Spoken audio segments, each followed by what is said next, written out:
ರಾಜ್ಯ ಸರ್ಕಾರವು ಹಿಂದೂಗಳನ್ನು ಗುರಿಯಾಗಿಸಿ ಬಡವರು, ರೈತರು ಮತ್ತು ಮಠಮಾನ್ಯಗಳ ಜಮೀನುಗಳಿಗೆ ವಕ್ಫ್ ಮೂಲಕ ನೋಟಿಸ್ ನೀಡಿದೆ ಎಂದು ಆರೋಪಿಸಿ ನಮ್ಮ ಭೂಮಿ ನಮ್ಮ ಹಕ್ಕು ಹೆಸರಿನಲ್ಲಿ ಕೊಡಗು ಬಿಜೆಪಿ ಮಡಿಕೇರಿಯಲ್ಲಿ ಬೃಹತ್ ಪ್ರತಿಭಟನೆ ಸಂಘಟಿಸಿತ್ತು. ಮಾಜಿ ಸಂಸದ, ಮಾಜಿ ಶಾಸಕರು ಸೇರಿದಂತೆ ಪಕ್ಷದ ಬಹುತೇಕ ಮುಖಂಡರು ಪಾಲ್ಗೊಂಡಿದ್ದ ಸುದೀರ್ಘ ಪ್ರತಿಭಟನೆಯಲ್ಲಿ ನಿರೀಕ್ಷೆಗೂ ಮೀರಿದ ಕಾರ್ಯಕರ್ತರು ಪಾಲ್ಗೊಂಡಿದ್ದರು. ಚೌಡೇಶ್ವರಿ ದೇವಾಲಯದಲ್ಲಿ ಪೂಜೆ ಸಲ್ಲಿಸುವ ಮೂಲಕ ಪ್ರತಿಭಟನೆ ಆರಂಭವಾಯಿತು.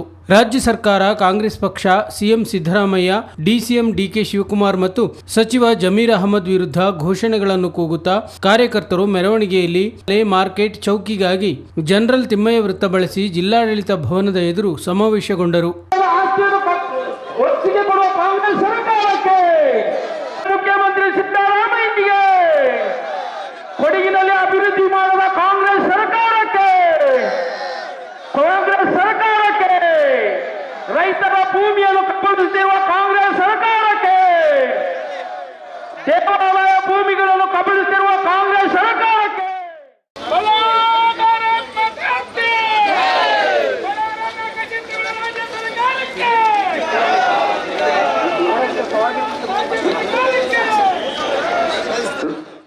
ಪ್ರತಿಭಟನಾ ಮೆರವಣಿಗೆಯ ಮಧ್ಯೆ ಮಾರುಕಟ್ಟೆ ಬಳಿ ಮಾಜಿ ಸಂಸದ ಪ್ರತಾಪ್ ಸಿಂಹ ಮಾತನಾಡಿದರೆ, ಚೌಕಿಯಲ್ಲಿ ಮಾಜಿ ಶಾಸಕ ಕೆಜಿ ಬೋಪಯ್ಯ, ಹಳೆ ಬಸ್ ನಿಲ್ದಾಣದಲ್ಲಿ ಪರಿಷತ್ ಸದಸ್ಯ ಸುಜಾ ಕುಶಾಲಪ್ಪ ಮತ್ತು ಜನರಲ್ ತಿಮ್ಮಯ್ಯ ವೃತ್ತದಲ್ಲಿ ಮಾಜಿ ಶಾಸಕ ಅಪ್ಪಚ್ಚು ರಂಜನ್ ಮಾತನಾಡಿದರು.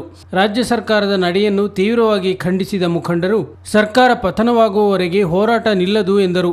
ಬಳಿಕ ಜಿಲ್ಲಾಡಳಿತ ಭವನದ ಮುಂದೆ ಧರಣಿ ಕುಳಿತ ಪ್ರತಿಭಟನಾಕಾರರನ್ನುದ್ದೇಶಿಸಿ ಪ್ರಮುಖರು ಮಾತನಾಡಿದರು.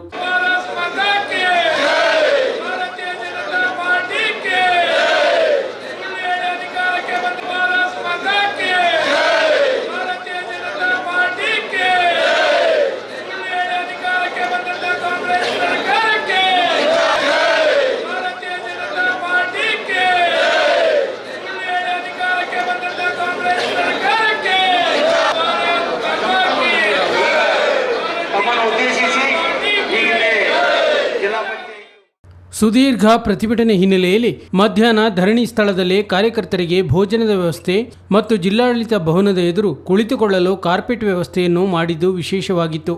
ಜಿಲ್ಲಾ ಪೊಲೀಸ್ ಇಲಾಖೆ ಭರ್ಜರಿ ಬಂದೋಬಸ್ತ್ ಕೈಗೊಂಡಿತ್ತು.